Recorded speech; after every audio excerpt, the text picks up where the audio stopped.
enchanté.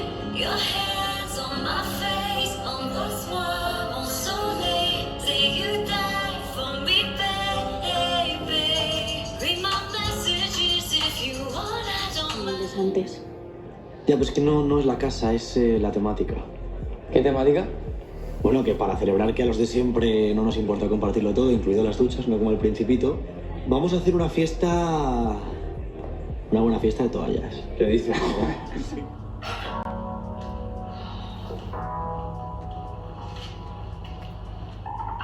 Je suis pas d'ici. J'aime bien Paris, mais souvent je lutte quand ça tire la gueule. Souris. C'est vrai qu'ici, t'as pas le temps de causer aux gens, même quand t'es seul. Ouais, non, c'était plus comme si je me baladais sur l'avenue, le cœur ouvert à l'inconnu. J'avais envie de dire bonjour à n'importe qui, et ce fut toi, je t'ai dit. I just hit this guy's name and accent that people... Pernahkah Anda menonton sebuah film atau video dalam bahasa asing tanpa subtitle dan Anda bingung dengan apa yang Anda lihat? Saya yakin kebanyakan dari Anda pernah mengalami hal tersebut setidaknya satu kali dalam hidup Anda. Entah itu bingung dengan perkataan Sylvie di Emily in Paris, Sure.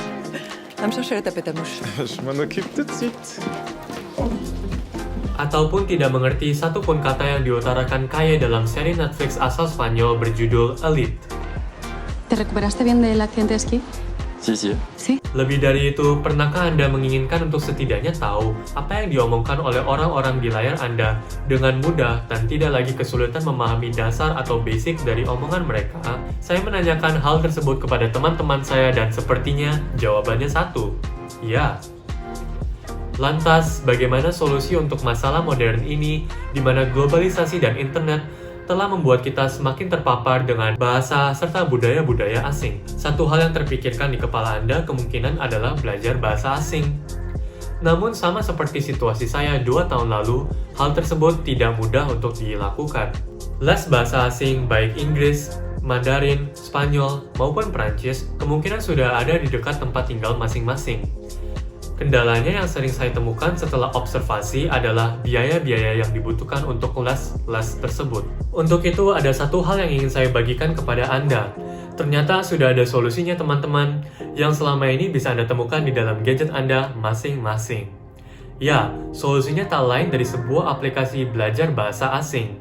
Tentu di App Store atau Play Store Anda memiliki beberapa aplikasi yang menawarkan layanan pembelajaran seperti itu. Berbagai manfaatnya dapat ditemukan menggunakan aplikasi seperti yang saya gunakan, yaitu Duolingo. Duolingo ini adalah aplikasi yang diciptakan oleh seorang profesor konsultan dalam Departemen Computer Science di Carnegie Mellon University, Pittsburgh. Beliau namanya Louis von Ahn. Founder lainnya adalah Severin Hacker yang lahir pada tahun 1984. Beliau adalah computer scientist sekaligus co-founder dan CTO dari Duolingo. Saya sendiri memainkannya setiap hari.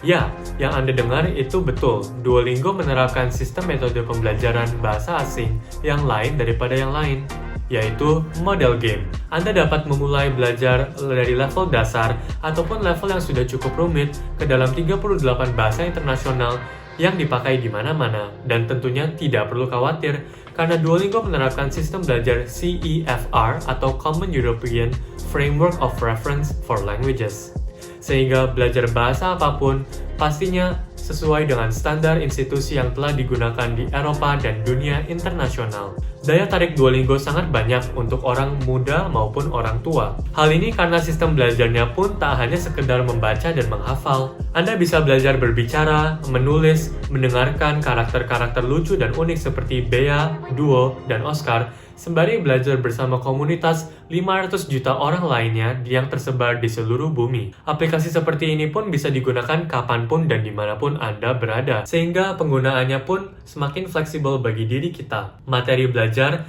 yang sifatnya semua secara online tersebut diajarkan dengan ajaran-ajaran yang sifatnya bite size atau dapat dicerna dalam butiran-butiran kecil berdasarkan sains. Terakhir, saya merekomendasikan Duolingo karena salah satu misinya yang sudah jelas ditetapkan oleh CEO Louis von Ahn, yakni semua fitur yang saya sebutkan itu adalah gratis.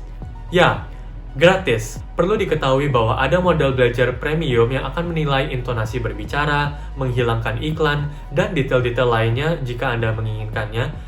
Namun, belajar menggunakan Duolingo gratis pun sudah memiliki banyak fitur dan manfaat. Tagline misi untuk membuat edukasi gratis bagi semua kalangan adalah yang membuat saya terinvestasi untuk belajar bahasa Perancis dengan Duolingo. Highlight dari pembelajaran saya selama 2 tahun lebih dan streak sebanyak 753 hari adalah latihan mengerti dan merespon terhadap cerita-cerita pendek dengan mendengarkan percakapan Lily dan Zari. Je dois faire une présentation sur la Première Guerre mondiale pour vendredi. Quoi? Désolée, c'était ton idée.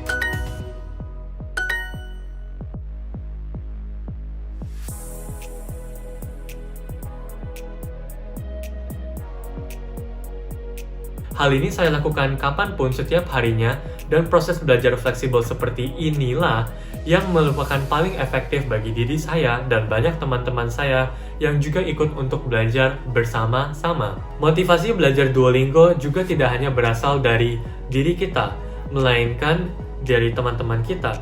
Karena kita bisa membandingkan skor diri kita dengan teman-teman, serta meraih medali untuk setiap bulannya dengan sistem balapan yang menurut saya seru. Harapannya adalah video ini dapat memotivasi untuk mencoba membangun habit agar mau belajar bahasa asing.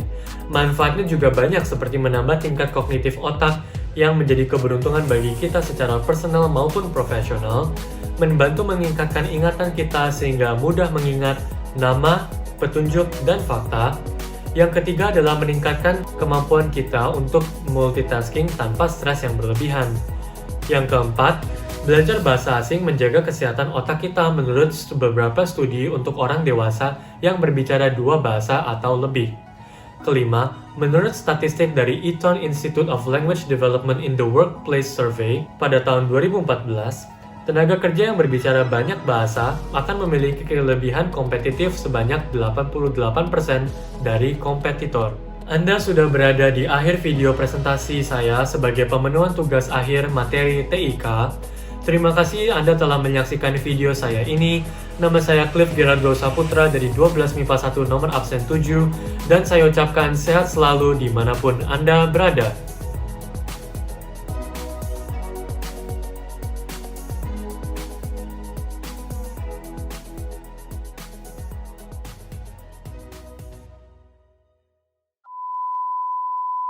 Untuk kesempatan kali ini, saya akan menunjukkan behind the scenes atau di balik layar untuk video yang Anda lihat tadi.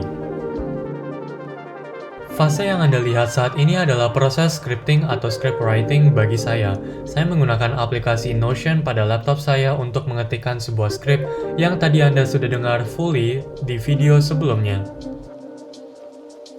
Selain scripting, saya juga memverifikasi data-data yang saya temukan melalui internet untuk memastikan bahwa saya menyampaikan hal kebenaran. Di dalam proses scripting ini, saya kurang lebih memakan waktu sebanyak 2 jam, namun karena ini time-lapse, maka waktunya hanya singkat. Oh iya, sembari saya menulis skrip, saya sering membacakannya ulang atau mengutarakannya kembali untuk memastikan apakah skrip tersebut apabila dibaca enak untuk didengar atau tidak. Saya juga merangkai sebuah daftar atau shortlist di mana saya menuliskan bagian-bagian atau scene seperti apa yang perlu saya shoot, seperti yang Anda lihat pada bagian paling awal video ini. Secara keseluruhan, untuk script writing, shooting, dan editing, saya lakukan dalam jangka waktu kurang lebih 3 hari tidak berturut-turut.